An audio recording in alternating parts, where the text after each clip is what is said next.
Learn from mistakes, but do not let them cripple you. A lot of people in the stock market let a mistake cripple them, and they never know how to overcome that mistake.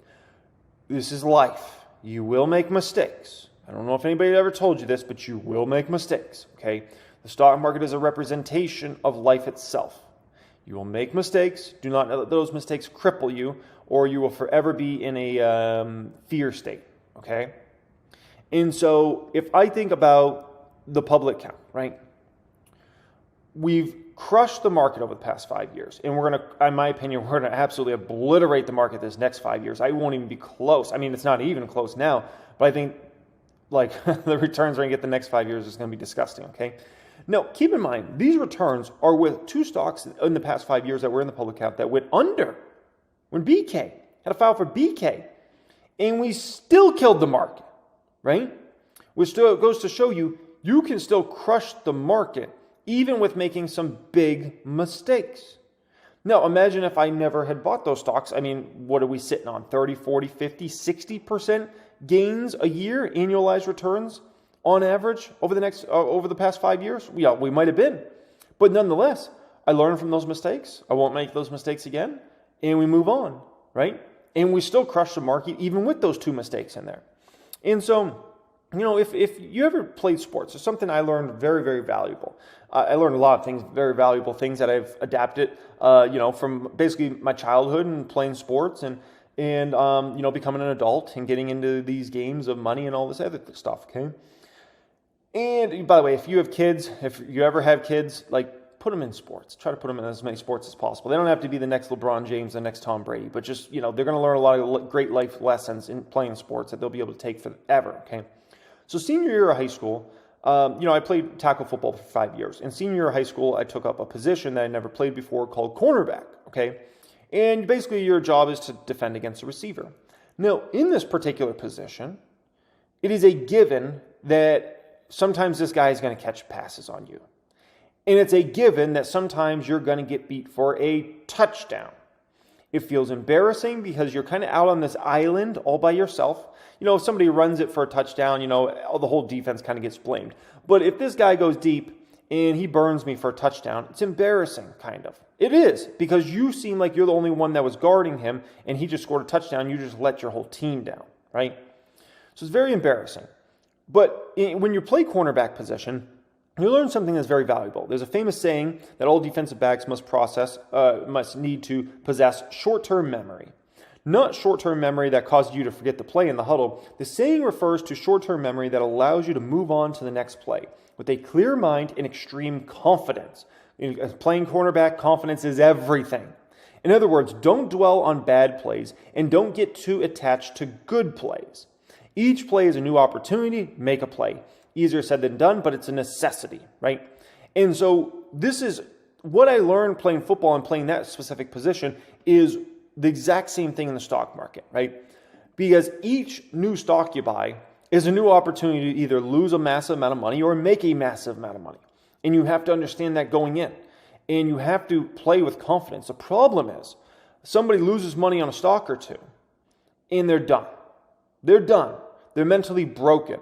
And it's because they never learned the ability as a younger person, or they don't want to learn that ability as an older person to overcome failure. Failure is not a choice in the stock market. Failure is a guarantee in the stock market. You will fail. This is business. Investing is business. In business, you are going to fail sometimes. The greatest companies in the world have failed many times. Apple has failed several times throughout its history and launched products and services that just were bad. Things that they did were bad. Mistakes they made that were bad. Software updates that didn't go as planned, okay? The company nearly went bankrupt at one point, Apple did. Amazon, same exact thing. Tesla, same exact thing. You go through any company, they all have to go through failure. They're going to make big mistakes. They're going to be problems. And you as a person, you're going to fail sometimes. And you have to get over that mentally. If you cannot, then you need to go through a whole mindset shift. You got a long process to go here, okay? Now, the other part of Meta and why the stock's likely running a whole lot more ahead is the valuation is far too low. Here's the deal. It's two parts, okay? One is analysts are too low on their EPS estimates, okay? With the cuts Meta have done and the revenue growth this company has that's going to come in from Instagram Reels, from the checkmark service, from the ad market getting in a much better place than it was 6 or 12 months ago.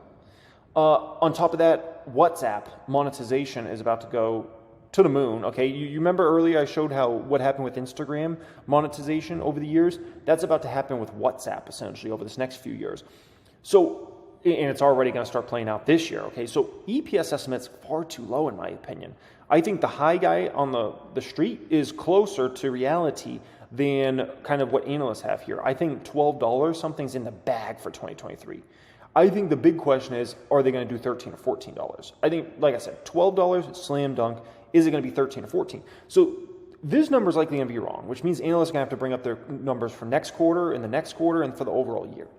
Even if these analysts were right about their numbers, which in my opinion are too low, you're trading at less than a 25 forward P for Meta for a company that has this sort of growth ahead in terms of their revenues and their earnings per share for as far out as I can see. It's way too low of a number, okay? 2024, they had the same issue again, okay? I mean, if you were paying a 24p for 2024 numbers, that's a steal deal. You're stealing money from Meta still at this point in time. But analysts only had them doing $14, a little over $14. I think by this time next year, analysts will be expecting $16, maybe $17 for the company next year. Because remember, all these employee cuts that they have going through this year, that's all going to be obviously done here. And so next year, they're going to be running a lean organization all 4 quarters, okay? And they're going to be showing much better revenue growth, likely on a year-over-year basis than this past year. So what we're looking at here is whatever they're going to have coming in for revenue over the next several quarters and over next year is going to be, let's just put it this way, the dollars that reach that top line, a whole lot more of that dollar is going to be reaching the bottom line in terms of net income. And so we have an interesting situation with Meta, in my opinion, where even if these numbers were correct, the stock's a steal deal. But the problem is the numbers aren't right, in my opinion, and they're far too low, which means analysts are going to have to bring up their estimates and what they're expecting and all those sorts of things. It's going to be a fun time for the stock. Now, the next component of this is to piggyback off that, right, which is obviously matters in the stock in terms of stock price in a significant way, is analysts are going to have to jump over themselves to raise price targets on the stock, to bring up projections on the stock. So this is one component that analysts are going to have to jump over each other for, is to start raising EPS estimates, in my opinion, especially starting next quarter when they see the numbers come in and they're like, oh. And then they hear some guidance type numbers and they're going to realize, crap, man, our numbers are too low. We need to bring up and up and up, okay? But then on top of that, they're going to have to chase over each other for likely raising the price target, because these guys and gals are way too far behind, because Meta's gone up so much so fast that none of these analysts were really expecting these sorts of moves. I mean, you still had people with $100 price targets on the stock. Are you kidding me? Like you'd be flipping my flapjacks. So these analysts are going to have to run over each other to bring up their numbers and to bring up price targets. And that's going to be something that plays out in the back half of this year. And then you have a lot of Wall Streeters, right? A lot of these fund managers that are way underinvested in the market that will likely have to chase returns in Q4, right?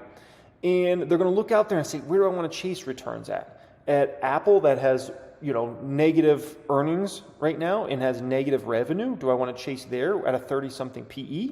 Or do I rather chase Meta that's likely going to have mid to high double digits revenue growth with insane EPS growth over the coming quarters and is trading at a 20-ish forward P? Who would I rather buy? Of course, they're going to chase into Meta at the back half of this year. And so when I look at all this and I see all this kind of lining up, it looks to me like Meta's on its way to $400 plus, especially if those EPS numbers come in. If those EPS numbers come in that I think are coming in, the stock's going to run to 400 plus and break an all-time high this year, which is pretty shocking because, a lot of people obviously didn't expect that. But there was a reason I was buying the stock so heavily last year, right? I put $77,000 in the stock in a day. If somebody sold me these shares at, $88.94? Like it was laughable. There's a reason I bought this stock so heavily last year, because I recognize, if they just start cutting some employees, the company, I never doubted the revenue growth opportunity with Meta. That's solidified. So at the end of the day, all they had to do was do some major employee cuts because they are way overhired, and EPS is going to take off like a rocket ship for this company. And that's exactly what we're about to see play out. And so it's going to be a very interesting time with Meta. But yeah, I would not be surprised at all if the stock doesn't run to 400 plus by the end of the year.